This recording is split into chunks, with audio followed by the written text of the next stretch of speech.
Mr. Courik for the Conservatives for 5 minutes. Thank you very much, Chair. And thank you to our witnesses for what has been a very, I think, productive conversation today. Professor Serafin, we've talked about Bill C-63, and one of the concerning aspects that I read when in that bill is because nobody disagrees with wanting to protect especially children from online harms, but the key is how you do it. And when in some of the language that is proposed, it changes from a objective measure of hate speech to a subjective one, including words that may discredit, humiliate, hurt, or offend. And it's especially that last word that is, I think, so deeply problematic when I read this bill. Because if somebody finds offense, and I'll use the example that I had shared the other day, that because I support the oil and gas sector, of which there's ironically a bill before Parliament that would make it illegal to advertise for that. But there have been Liberals in Parliament that have said that my views in support of the oil and gas sector as a key part of the economy in the region to which I represent is somehow hateful. So with what I've described there, Professor Serafin, I'm just wondering if you could expand a little bit on the impact that changing from an objective measure that would incite violence and harm, for example, versus a subjective measure that could be as low as somebody being offended by what somebody says. So a very simple way of putting this difference is when you shift to a subjective standard, you're just formalizing the heckler's veto, right? That's what you're doing. You're giving anyone who claims offense and who claims offense wants to express that, because there's some people who won't want to do it, but anybody who wants to claim offense is potentially going to be able to do that, and effectively gains Eckler's veto because they, in theory at least, have a claim against the other person for hate speech, and they can get damages and other sorts of remedies under the proposed amendments for that. So the concern is precisely this. Instead of having some kind of objective standard that weighs both the expressive rights of the one party and the rights of the other party, you're one-siding the conversation. You're saying it's the offense that matters, and we don't have to take into account the expressive rights of the person entirely, and also the values that embodies, like democratic participation and everything else. Appreciate that.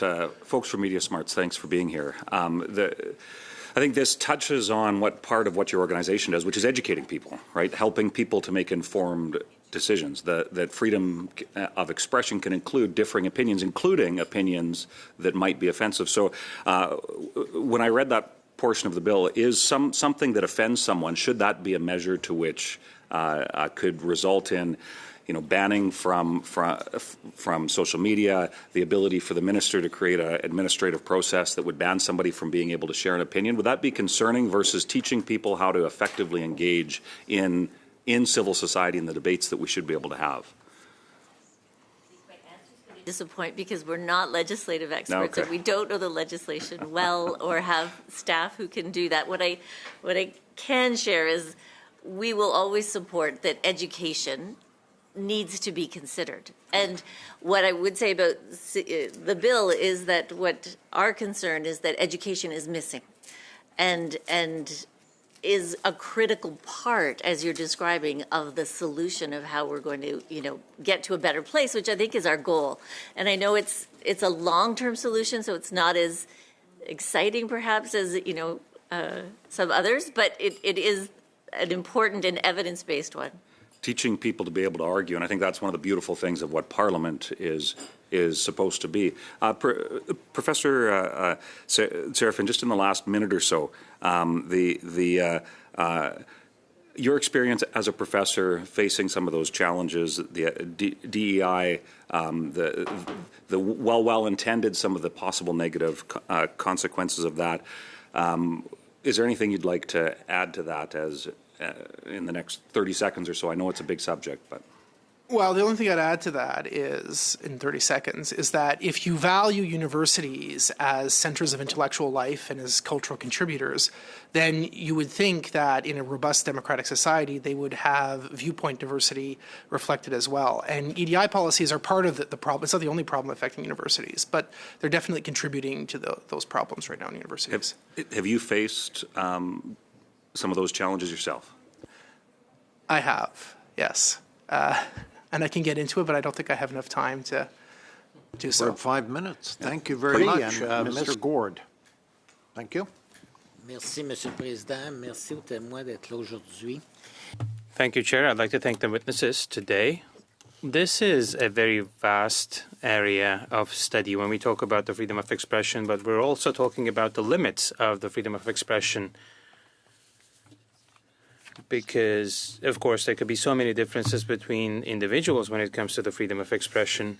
And a young child, for instance, is more transparent. They might say whatever they think without thinking that, on the other hand, it might please or displease others.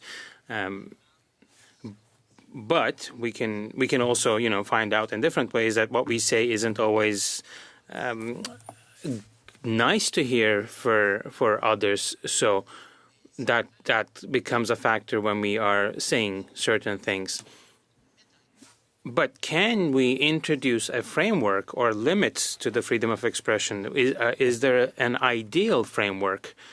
Maybe ideal doesn't really exist in our world, but how would you go about introducing that kind of a framework, and how would you do it? Oui, les deux. Whoever wants to go first. One of the reasons why we promote digital media literacy as a response is because it is so difficult to determine what are the appropriate limits of free expression, and because, as we noted in our remarks, most people, I think, feel that the number of cases where expression should be regulated by law should be few. And what our research has found is that the more young people, and we believe people in general, are empowered to shape the social norms of their own spaces, empowered to speak out, both to speak out to express themselves, but also to speak out to, in response to expression they feel is inappropriate for their spaces, then the less we need to rely on law or regulation. With that being said, we also do know that the youth in our study do appreciate having that as a recourse. So we know, for instance, in cases of cyberbullying, a vanishingly small number are likely to turn to law enforcement or indeed any kind of authority in the first incident, but with each attempt to resolve it that fails, they're more and more likely to turn to authorities, such as teachers, and with enough failed attempts, significantly likely to turn to police. So it is important to have that sanction available. It is important to the youth in our study that law be available as a tool, but we also know that in general they don't want to turn to it unless there is any other option. And we also know that they want to have more opportunities to speak out both on their own right and in response to speech they consider inappropriate in their spaces. C'est un enjeu difficile. Well, it's certainly difficult. It's complicated because in all other areas of law, we can talk about legislation or the laws without going down to the fundamentals. We can have that debate. We can have that discussion.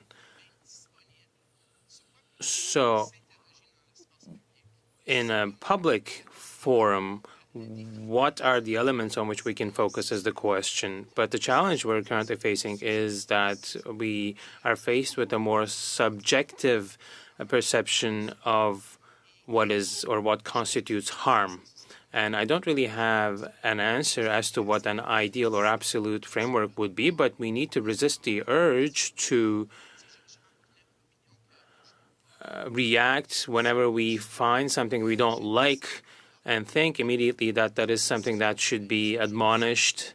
And we need to rely on more objective criteria to find the right balance between the freedom of expression of people and the rights and liberties of others. Violence, for instance, falls outside of this framework.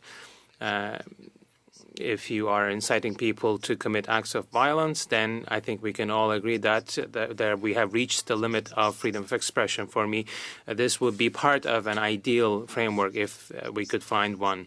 But otherwise, if we are dealing with more subjective parameters on social media networks, that is not very cut and dry.